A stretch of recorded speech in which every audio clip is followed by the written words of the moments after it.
Every year, Dr. Karen Curry Parker puts out a workbook to guide you through the weekly planetary transits.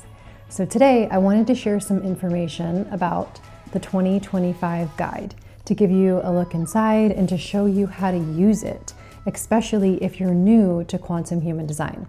This workbook is an intentional tool that helps you to sustain your growth and momentum and harness the power of the planetary energies to stay in resilience and powerfully create throughout the year, especially during the time of this massive change on the planet. This book is a weekly guide that's designed to give you a deliberate way to harness the energy of the sun, the moon, and the earth to support you in creating what you want in your life.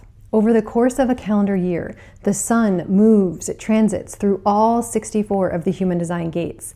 The human design gates contain the energy code for the 64 core human archetypes that we get to experience. So as the sun moves through an archetype, it lights up or activates this theme for everyone on the planet, creating this collective energetic theme for the week.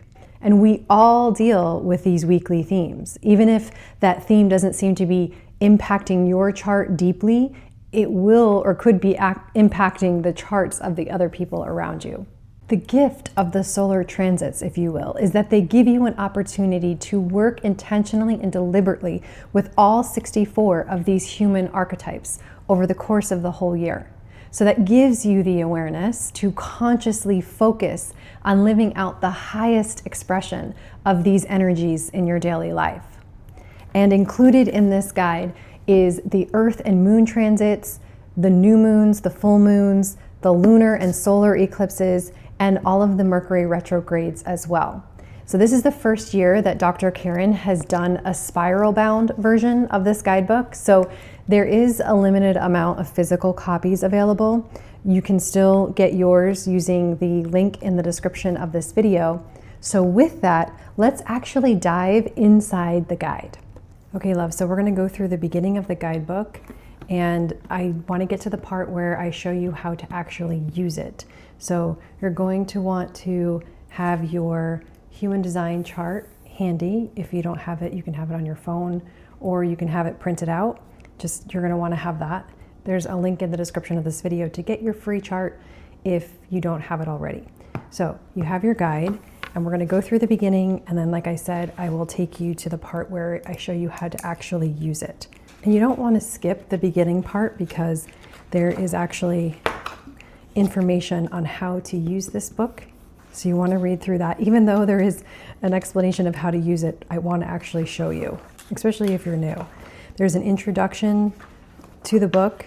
There's an overview of the 2025 theme, the theme for the entire year. So you'll want to read through that. And then Dr. Karen talks about the nodes, which are, again, the book itself isn't going to go into all of these transits. This is just giving you a planetary overview for the year. So you have the nodes, and she gives you the dates and the gates that the nodes activate, those gates, those archetypes, those themes, and whatever is transiting, we're all going to feel collectively. It's an energetic theme for everybody. So this is just bringing it into your conscious awareness. Here's the dates for the nodes. Then she goes into the outer planets like Uranus, Neptune, and Pluto, and what those transits are and what those themes will be bringing to us. Then she goes into the 2025 eclipse season and talks about the eclipses, what they are, when they are, and then we get into the guide. So again, you can run your chart, you can go ahead and color in your defined centers. So here on the chart, you can see this white body graph here represents this body graph here, and all of what's white is white or open or undefined. What's colored in are my defined centers. This is my chart. And so you would look at your chart and say, okay, so I have the throat center defined, so you could go ahead and color this in. I have the G center defined, so you could use colored pens, pencils, markers, get creative with it if you want. I have the emotional solar plexus colored in, so I would color that in. I have the sacral, so you'd color that in. I have the root, and then I have the head, Ajna, spleen, and will open or undefined. Okay, great. So you're gonna look at your chart highlights right here on page 33 of the guide. In hindsight, we probably should have included the planetary symbols in here. If you're new to human design, I think this is what's throwing some people off. So I'm going to go ahead and you can actually screenshot this. I'll put this on the screen for you to screenshot. So you have this. It's a little planetary symbol cheat sheet here of what the planetary symbols mean. And these planetary symbols here correlate to the planetary symbols here on your chart on both sides. Okay. So you're going to go ahead and look at your type, which tells you on your chart here, your type. So in quantum human design, I'm a time bender. So you'd go ahead and write that in, time bender. Your profile, that's indicated on your chart right here. So I'm a 2-4 responder stabilizer. So you can go ahead and put that in. You can write responder stabilizer or whatever your profile says right here.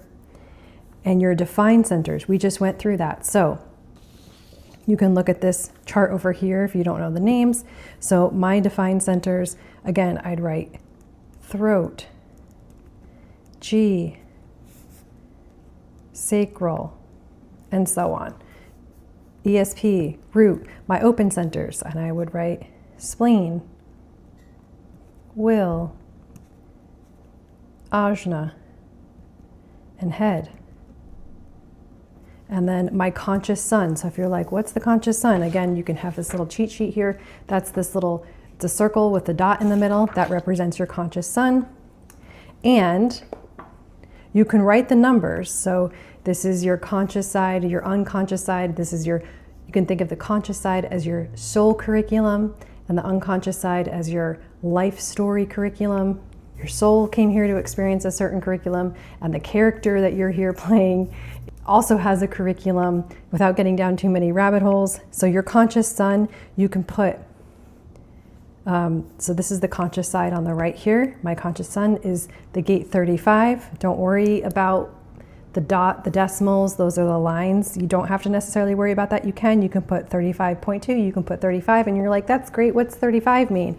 Well, if you flip to, there's some keynotes in here. So if you flip to, here's all the 64 gates, and if you flip to the gate 35, right here you can see, oh, here's the quantum name. Oh, it's experience. Okay, so that's the gate name, experience. The traditional name is change, and it'll give you the shadow aspect of this archetype and the high expression. And if you're like, what's quantum and what's traditional? Why is there both? The quantum language is a more higher empowering frequency language versus the traditional language. I would say pick what resonates with you. The quantum resonates with me, and so that's what I use, even though it's the traditional is still good. It's still good to have, but I resonate more with the quantum language. So I would put my conscious sun, this is the gate 35.2. That is the gate of experience, okay? Now my unconscious sun. Your chart might say soul purpose, life purpose, or life story. I wouldn't get so caught up in the conscious or unconscious side. Just know that this is, for the sake of this, it's asking unconscious sun, that would be over here on the left. So your life story, unconscious sun. So mine is in the gate 63.4.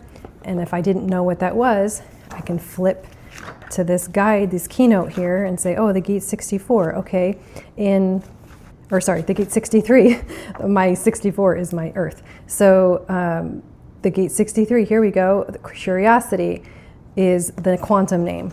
So I want to write curiosity. And I can read about the high expression or the shadow. And then my conscious earth, so again, I'm going to look over here to the right, that little symbol. If you don't know what it is, you can look at your little cheat sheet. That's the earth. And mine is in the gate 5, gate of consistency in quantum human design. And then my unconscious earth is in the gate 64. So I can do 5.2 or 64. Again, you don't have to worry about the decimals, the dots, the lines. There's a lot of parts, so just focus on the one part for right now. 64, and that is the gate of divine transference in quantum human design. So I would write that in there, and here are my chart highlights, okay? That's how you fill this out. That's how you find this. And like I said, you have some keynotes here for the types. So it's going to give you the quantum names, so you can read more. The time bender. In traditional design, I'm a manifesting generator. And here's a shadow aspect and a high expression, or the optimal expression, or the balanced expression versus the unbalanced expression. Use whatever terminology you like. And then here, remember your profile on your chart here. So my character is a 2-4. So I would come here and say, oh, line 2 is the responder. I can read about the shadow or the high. And the 4 is the stabilizer, shadow or high, okay? And then you're gonna get into the centers. And so you can read about your defined centers or open centers, what you have open, what you have defined, and you can, again, here is the quantum names and the traditional names, shadow and high expression. And then this gives you circuitry, but we're not even gonna, you don't even need to get into that for this at all. That's just an added bonus for those of you familiar with human design. That's more of an advanced thing. And then here you're gonna get into the gates. So the gates, remember, are archetypes. There's 64 core human archetypes. So our character, every human being gets to experience these 64 core archetypes over the course of our experience here in form. So there's 64 of those, and this will give you a little cheat sheet about those archetypes and what they mean. So that's how you fill out the beginning. And then you can have some if after going through and spending some time in reading this, you might have some things that come up for you. And so you can just jot them down and contemplate them. You can reflect over your wins from last year. There's a space for you to do that for 2024. Wins, goals, lessons, whatever you want to write. There's no rules. And then January 2025. Okay, so this is I'm actually recording this on Tuesday, January 21st, and tomorrow actually begins, it's the first day of the Human Design New Year. So I know that we think the new year starts January 1st, it's a new calendar year, but the Human Design New Year actually starts on January 22nd. What that means is, as we continue on, here is a spot, it says, who will I be at the end of this year? Who do I need to be in order to fulfill my intentions? So some reflections here, and there were intentions you can write. Another question for you to contemplate and write about. We're going to get to the transit in a second, but I wanted to show you this as well. That's really cool that Dr. Karen included in here. You can use any type of card decks as a divination tool and just pull cards. And here's a 3-card pull spread for you that you can do. Card 1, what influences and lessons from the past need to be mastered to support my evolution? Card 2 would represent what is my overarching theme this month that I need to pay attention to? What lessons does this card bring me? And then card 3 placement would be, what do I need to strengthen and master to move forward? So you can do this with any card deck that you have or love, but here's something really cool I wanted to show you. If you have these or want to get these, this is the Quantum Human Design Activation card deck. In this card deck, here's the little booklet. I'll show you. You could, again, shuffle these cards and go ahead and pull a card if you want to do this card spread. And then you could pick, this is my card 1. So, then you could shuffle the cards. You could pick your other 2 cards. Card 2. Card 3. Right, so gate 7, gate 62, gate 53, you'd write this down in journal. And here's what's cool about this card deck is this little booklet that comes with the card deck. This guy here is this little guy in a bigger version. So everything that's in here is also in here. So if we were to flip over to the gate 7, you have the challenge, the mastery, which is the optimal expression or the highest expression, the unbalanced or the shadow. There's some resiliency keys in here, affirmations, further contemplation questions. So it's a little bit more of a just detail and a little bit more of a variation compared to what is here. So I'll give you an example. If we go to gate 7, so if you wanted to look at this, gate 7, the gate of collaboration, this is going to show you the shadow and the high expression, shows you the traditional name. And in here for gate 7, you also have the shadow and the high, but you have the challenge or the lesson. And then again, resiliency keys. And again, there's affirmation and some more contemplation questions. So this is really cool. I love this card deck. These are all 64 of the gates. This is the card deck. I'll link these for you as well. You don't need to have this, but this is also, if you're also a student in the School of Quantum Human Design, this is a great study tool. Level 3 in the Quantum Human Design training is gates and circuitry and all of that. So this is a good study tool, a good resource to have, but it's also fun to have if you have the guide as well. So as we continue, so that's a really cool feature and the guide that's new. Okay, so tomorrow, like I said at the recording of this video, tomorrow is January 22nd, 2025, and we see that the quantum or the human design new year starts, and it starts off in the gate 41, the gate of imagination. So here it's going to show you the challenge, which is the lesson, an affirmation. There's also EFT setups in this guidebook. So if you're familiar with EFT, you can do EFT setups, and I can link a video of Dr. Karen explaining what EFT is and the main tapping points for that if you're not familiar. I'll link that in this description as well, so you can do those. EFT is a great modality. And it also is going to show you the Earth transit. So tomorrow the sun moves into the gate 41, the gate of imagination. And if you're like, what's that? You could go here to look at the gate 41 and read about that. Again, if you have these cards, or you want to flip to here in this book to the gate 41, then you can read more about that as well.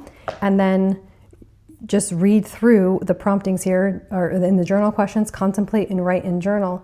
So do you own your creative power? How can you deepen your self-honoring of your creative power? And then it's also going to show you, so the sun will be in gate 41 and the Earth will be in the gate 31. The sun, again, these are weekly transits. So that's why this is a weekly guide. So then we see on January 27th, okay, the sun has now moved from the gate 41 and made its journey into the gate 19, the gate of attunement.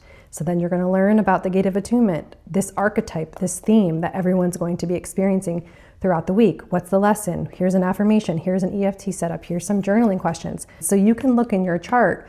If you're like, that's great, Cass, but how does this correlate to my natal chart? Well, you're going to look and see, okay, so the sun is transiting and it's activating gate 41 and lighting that up for everybody. Do I have gate 41 in my chart? I do. Okay, so I have this energy, meaning I experience this energy all the time. It's defined, it's activated, it's fixed, it's there. I have consistent access to it. So I may not feel any different or notice anything when the sun is in this gate because I already have it in my natal chart. So let's see, what the Earth is going to be in the 31. Do I have the 31? Yes, I do. Okay, so I may not notice this energy because I have these gates activated in my chart already. So I may not notice a new flavor of this energy because I already have it. So, or it might be like, wow, I'm hyper aware of this energy today. I really can sense it and feel it. Or I had a new revelation, an epiphany or integration about this archetype and I'm seeing it in a new way because I did these contemplation journaling questions and I'm seeing things in a new light. That could happen. So let's look at something that you don't have. So for example, so the next week is the gate 19. I have that as activated in my natal chart as well. So let's keep going until I show you something that I don't have activated. Then it's going to show you too the new moons and the full moons. So on the 29th, we have a new moon and it tells you a little bit about that. And again, some contemplations for you to journal about and be aware of. New moons, new beginning, new intentions. This continues on unbalanced and affirmation for that new moon. Here's some monthly reflections for you. Okay, let's get into February as we wrap this up. So monthly intentions, awesome. Here's another monthly card reading that you can do. Pull more cards, again, from the Quantum Activation card deck or your own oracle cards or tarot cards. Okay, so here we go. February 2nd, the sun is going to move into the gate 13, the gate of narrative. So I do not have that activated in my chart. I have the gate 33 hanging off my throat here. I don't have the gate 13 activated. We all have all of the chart. Just because it's not activated doesn't mean we don't have it. We all have all of this. But what's open means we experience it inconsistently. It's in a variable way. Sometimes we notice it, sometimes we don't. And we're amplifying that energy with the people who have it defined in their charts. where we have it open and we are with people who have that defined, we amplify that. And then when the planets transit, it's activating that theme, we're experiencing it. So what could happen is that is going to bridge temporarily, give me the flavor of bridging this here with my throat to my G. And so I might be very aware of this energy on February 2nd of the sun activating this gate 13 for me, connecting my throat to my G center. And so I can see if I notice or experience this energy and what that feels like to me, what that feels like in my body, what awareness I'm having around this archetype and this theme as I learn more about the gate 13. And same thing with the gate 7, the earth will be in the gate 7. So this week I have there's two planet activations that are going to be activating my 7 and 13 that I have open, connecting my G to my throat temporarily. This isn't going to change my type. This isn't going to change strategy. This isn't going to change any other parts of my character, my natal chart or anything. It's just going to give me a flavor and experience and bring into my conscious awareness this week of what this archetype is. How does it feel like to me? I could say, I don't notice anything. I don't feel any differently. Or here's how I noticed how this felt different and how I noticed this playing out this week, whether how I feel internally or how I spoke with people and interacted with people and how I felt in my external environment. So I hope that helps explain and that continues on and on throughout the guide. So again, the sun, it's going to show you the sun gate, the earth gate, and here's a full moon on the 12th. So same thing, you would look at the moon and be able to write down and see if you felt any differently. And then there are, last but not least, I'll show you, there are, when we get to, here's a lunar eclipse. Here's a full moon, total lunar eclipse on March 14th. And then you have the Mercury retrograde cycles here, which you can read about. And it usually typically happens 3 times a year. So you can read about this cycle because these are included here as well. And it will show you what gates Mercury will be activating for all of us. And there you have it. That's the whole planner throughout the entire year. And it ends January 18th on a new moon before we go into a new year. So there you have it, love. I hope that you found this helpful. If you have any questions, please feel free to drop me a comment. And again, I will link all of this for you in the description of this video. Happy tracking.